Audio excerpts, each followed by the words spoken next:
moment of conception, we are wired for tuning into the way that mom responds to us. And when that relationship is affected in any way, so are we. Now, the ways that we can be affected live on a spectrum from really minor to profoundly wounding. And so today, as we discuss a break in the bond, I'm going to give you some examples of what that might look like and really share why this is the foundational theme of my work in ending the cycle of your mother wound.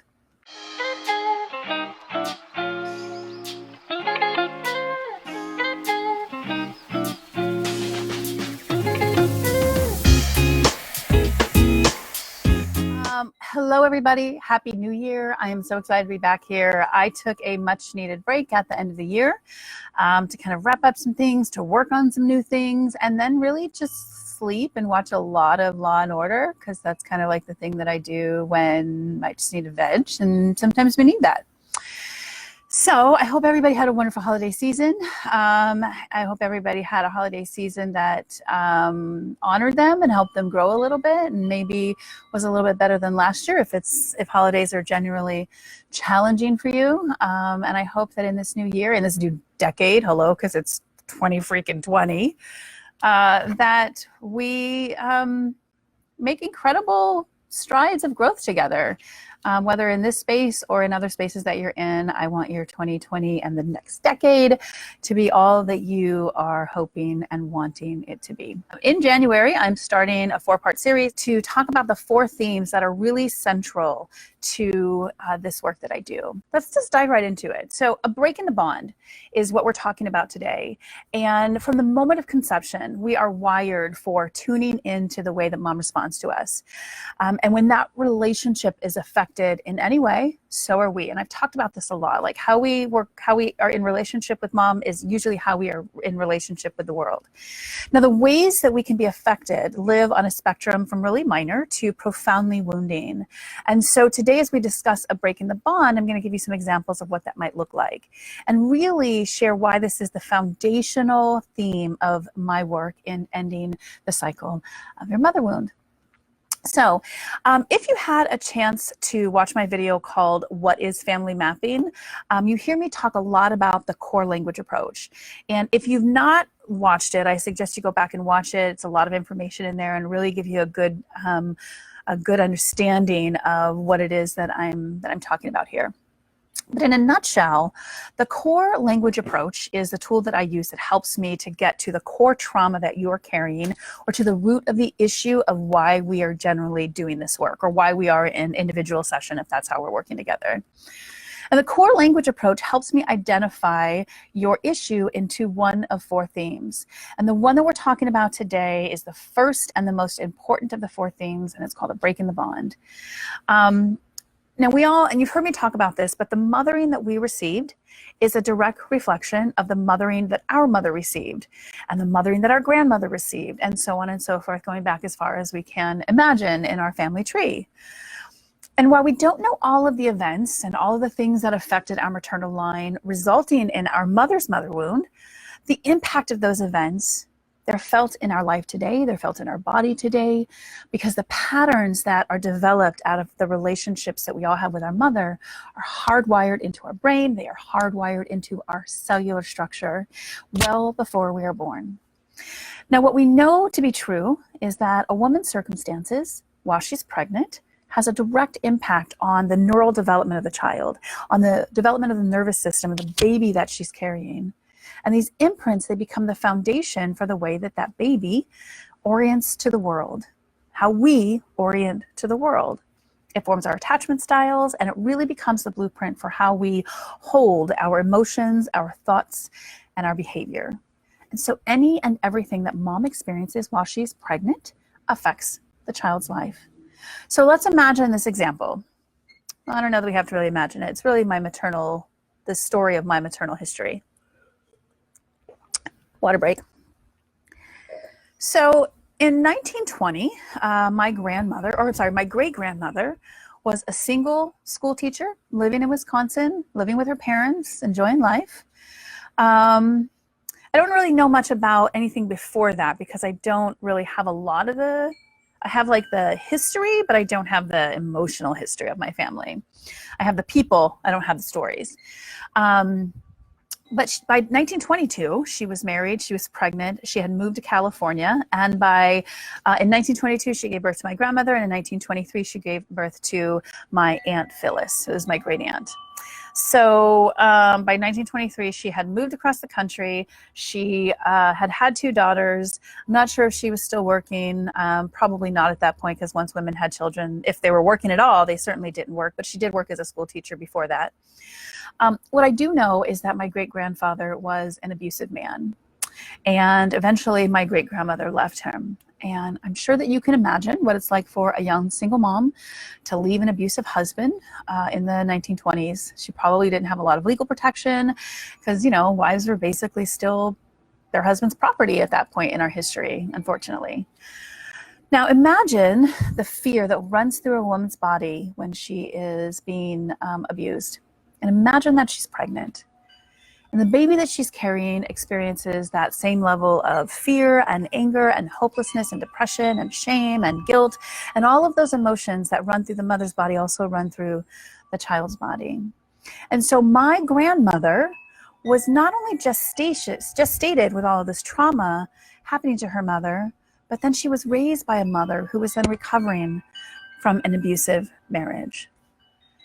And so she was raised by a mom who may not have been able to be fully present with her, to nurture her, to make sure that she had everything she needed and that she was emotionally cared for. Now, my great-grandmother was my Nana. She was a very loving woman. And we would always gather at her house for holidays until, I was about 7 or 8. I think that's when it stopped, when my mom when we actually as a family went our separate ways because of my mother's trauma. But we would gather at our house for the holidays, and we really did get the best part. That was my Nana. But I don't know what it was like to be her daughter. What I do know is that my grandmother became a raging alcoholic.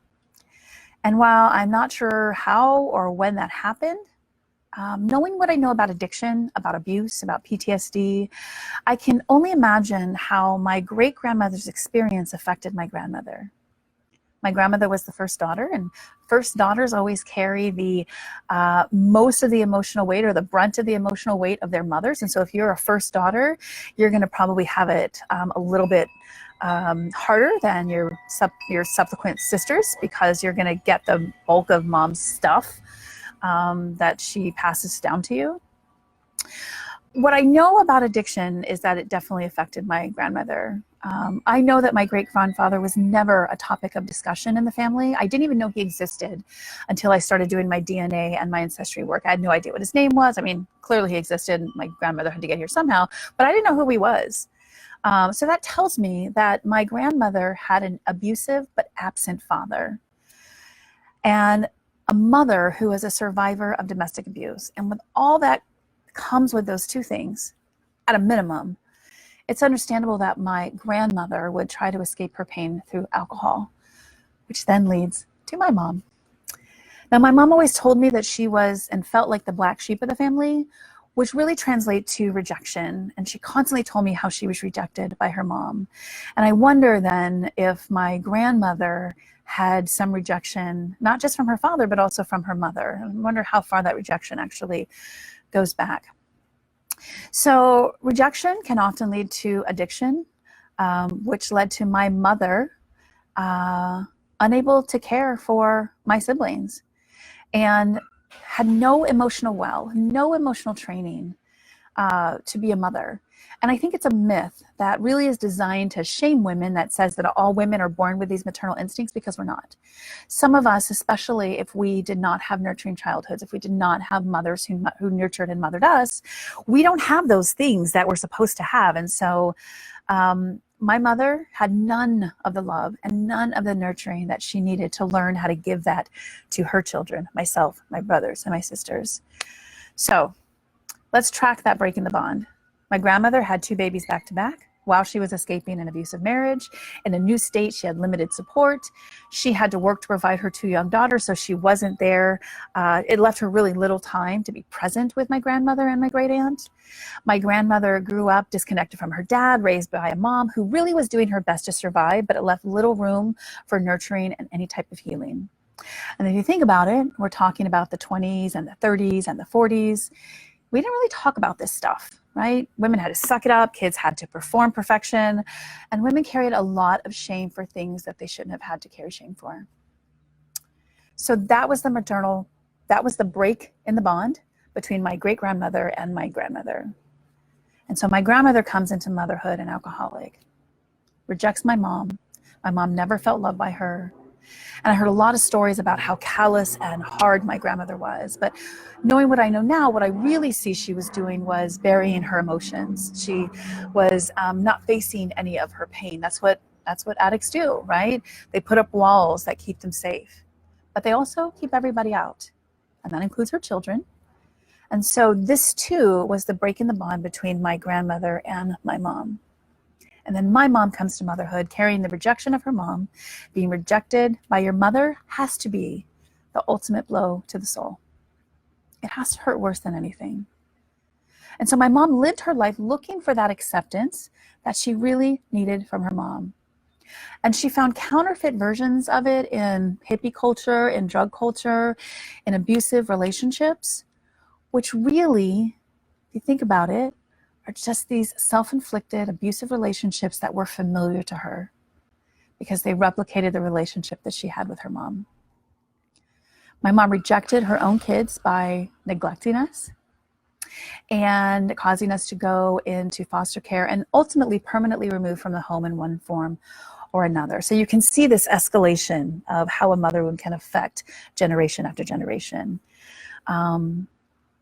So my mom repeated the same patterns as her mom, giving way to my break in the bond, which has been the foundation of my own mothering and the way that I approach relationships and the way that I approach my career and friendships. I have mothered through my own mother wound, causing a mother wound to my daughter. One that our family is addressing, even currently we're addressing it. So this break in the bond really is the foundation for the rest of the 4 themes, because it can lead to a merge with mom, where as a way to connect with mom, we subconsciously start to live life like her. And we can see that in the relationship between my mother and her mom, maybe even between my mom and myself. And maybe even some ways that my daughter is doing the same with me. It's just a generational thing. What's good about now is that we have a way to address it, whereas my mother didn't, my grandmother didn't, my great-grandmother didn't. They didn't have the language. They didn't have the tools that they needed to work through that. But I do, and I'm working through that in my family, changing the emotional legacy that is the result of my mother wound. So maybe your break in the bond isn't as severe, right? Maybe you didn't have to deal with complete rejection or addictions or the things that I've had to deal with, foster care, stuff like. A break in the bond is what we're talking about today.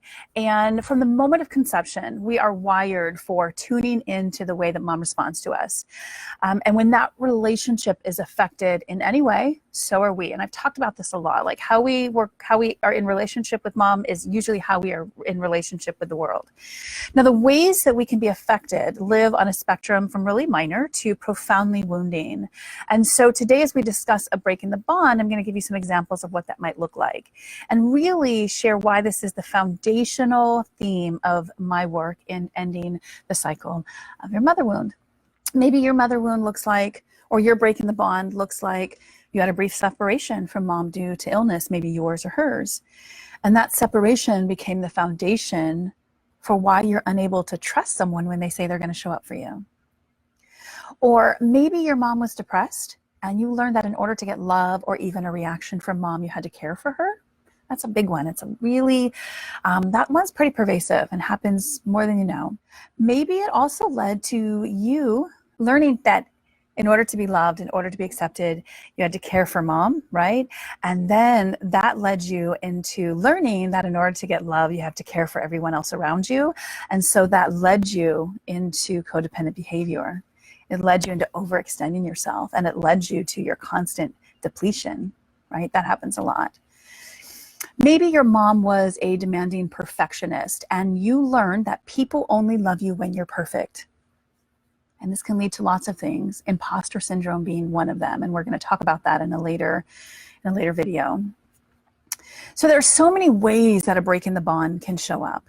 And it's why I decided to focus my business on helping heal this foundational relationship, to help you move your mother wound out of your body, which helps to heal the nervous system, which helps to heal your ability to process emotions in a healthy way, which then helps you heal the subconscious triggers, not just to mom, but in the world around you, to help you unpack those subconscious ways that you respond to the world that you're like, why am I like this? Why do I respond this way? Why do I not trust? Why do I, show up to relationships and why am I so demanding? Like, why are all these things in my life the way that they are?